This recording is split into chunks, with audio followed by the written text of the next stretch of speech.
अद्यतन संस्कृतकालांशे सर्वेषां स्वागतम्। अद्य वयं रुचिरापाठ्यपुस्तकस्य सुभाषितानि पाठं पठामः। बच्चों, आज हम सुभाषित पाठ पढ़ेंगे। सुभाषित दो पदों से बना है, सु और भाषित। सु यहाँ पर एक उपसर्ग है, जैसे प्र, परा, अप, सम इत्यादि उपसर्ग होते हैं, वैसे ही सु भी एक उपसर्ग है जिसका अर्थ सुंदर, मधुर, अच्छा, इस अर्थों में इसका प्रयोग होता है। वैसे ही भाष धातु से भाषित हुआ है, जिसका अर्थ बातें, यानी सुभाषित का मतलब अच्छी बातें, सुंदर वचन, ये सब होता है। तो यहाँ पर सुभाषित अकारांत नपुंसक लिंग शब्द है। जैसे जल शब्द का जलम जले जलानी होता है, फल शब्द का फलम फले फलानी होता है, ठीक वैसे ही सुभाषित शब्द का रूप प्रथमा विभक्ति द्वितीया विभक्ति में सुभाषितम, सुभाषिते, सुभाषितानि होता है, जिसका अर्थ होता है यहाँ पर सुभाषितानि प्रथमा विभक्ति बहुवचन है, इसीलिए इसका अर्थ होगा अच्छी बातें, सुंदर वचनें।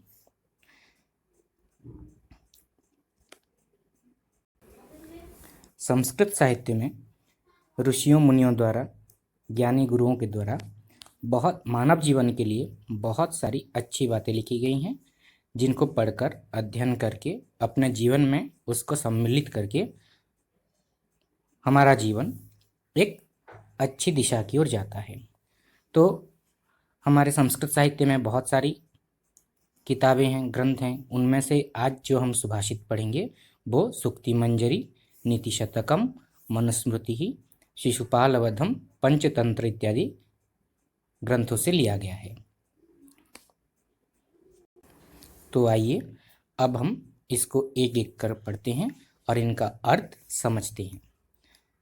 पहला श्लोक है, गुणा गुणज्ञेषु गुणा भवन्ति ते निर्गुणं प्राप्य भवन्ति दोषा सुस्वादुतो यः प्रभवन्ति नद्य समुद्रमासाद्य भवन्त्यपेया। अभी श्लोक के अर्थ को समझते हैं।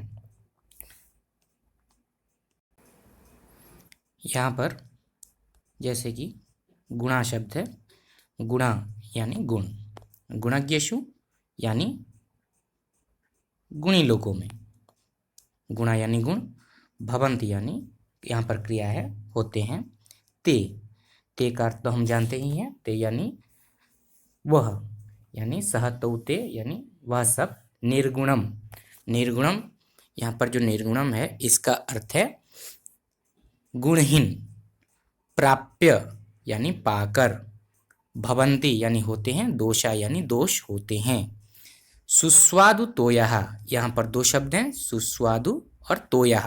सुस्वादु यानी स्वादिष्ट और तोयः का मतलब जल, पानी। प्रभवन्ति, प्रभवन्ति शब्द का अर्थ है बहती हुई। नद्यः यानी नदियाँ। समुद्रम आसाद्य, समुद्रम आसाद्य में भी दो शब्द हैं, एक है समुद्रम और एक आसाद्य, यानी इन दोनों का संधि हुआ है, समुद्रम प्लस आसाद्य होकर समुद्रम आसाद्य हुआ है, जिसका अर्थ है समुद्र यानी समुद्र, सागर, आसाद्य यानी पाकर, मिलकर। भवन्त्य अपेया, भवन्त्य अपेया, यहाँ पर संधि हुआ है दो शब्दों का, एक है भवन्ति और एक अपेय।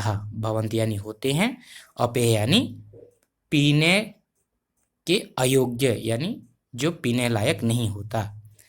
तो अभी इस श्लोक का अर्थ समझते हैं। गुणा गुणज्ञेषु गुणः भवन्ति, मतलब गुणा, गुण, गुणियों में जब तक होते हैं, गुणी लोगों के पास जब तक होते हैं वो गुण ही रहते हैं।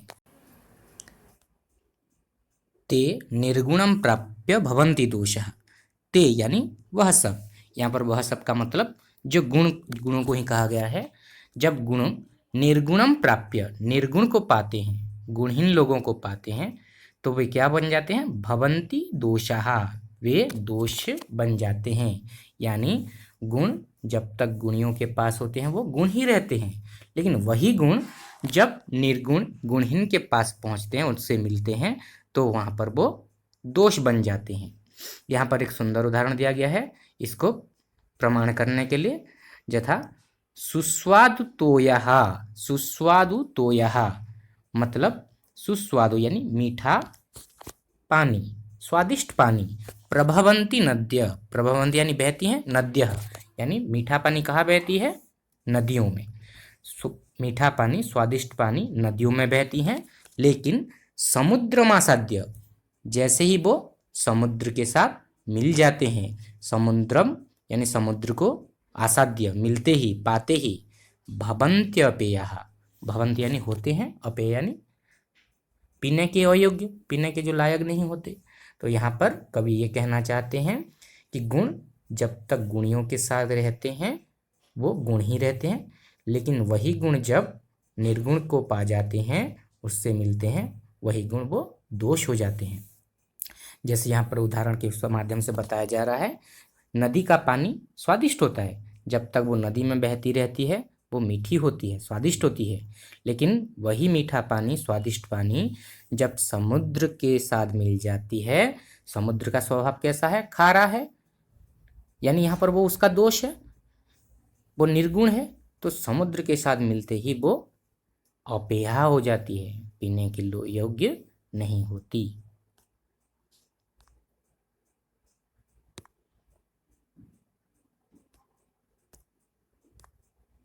दूसरा श्लोक, साहित्य संगीत कला विहीनः साक्षात् पशुपुच्छ विषाणहीनः तृणं न खादन्नपि जीवमानः तद्भागधेयं परमं पशूनाम्। अभी श्लोक के अर्थ को समझते हैं। साहित्य संगीत कला विहीनः, अर्थात जो व्यक्ति साहित्य संगीत कला विहीन होता है, यानी जिसके अंदर ना साहित्य का गुण होता है, संगीत का कोई गुण होता है, ना ही कोई कला होता है। जैसे हमारे अंदर बहुत सारे बच्चों के अंदर कोई नृत्य अच्छा करता है, कोई अच्छा गीत गाता है, या फिर कोई अच्छा कहता है, या इस तरह के बहुत, कोई अच्छा खेलता है, इस तरह के बहुत सारे कला हमारे अंदर छिपे होते हैं। तो जिसके अंदर साहित्य, ना साहित्य होता है, ना संगीत का गुण होता है, ना कोई प्रकार, किसी प्रकार का कला होता है, जो किसी विहीन होता है, इन सब के विहीन होता है, वह क्या होता है? साक्षात पशु पुच्छ विषाणहीनः, वह साक्षात पशु होता है, वो प्रत्यक्ष रूप से एक पशु होता है, इंसान होते ही वो पशु होता है। कैसे? कैसा पशु?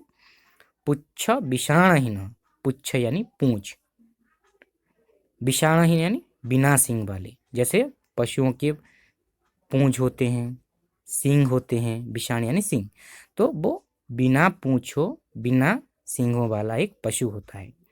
तृणम न खादन अपि जीवमानः, तृणम, तृणम यानी घास, न खादन अपि, न खादन अपि, खादन अपि यहाँ पर संधि हुआ है, दो शब्दों को लेकर हुआ है, एक खादन और एक अपि। तृणम न खादन अपि जीवमानः, खादन यानी खाकर, न खादन न खाकर, अपि यानी भी, जीवमानः जीता है। तद भागधेयम, वो परम सौभाग्य की बात है, किसके लिए? परमम पशुनाम, पशुओं के लिए वो परम सौभाग्य की बात होती है। यानी कवि यहाँ पर क्या कहना चाहते हैं? जो व्यक्ति साहित्य संगीत कला विहीन होता है, वो बिना पूंछ, बिना सींग वाला एक पशु होता है। वह बिना घास खाए इस धरती पर जीता है, जो कि पशुओं के लिए परम भाग्य की बात होती है।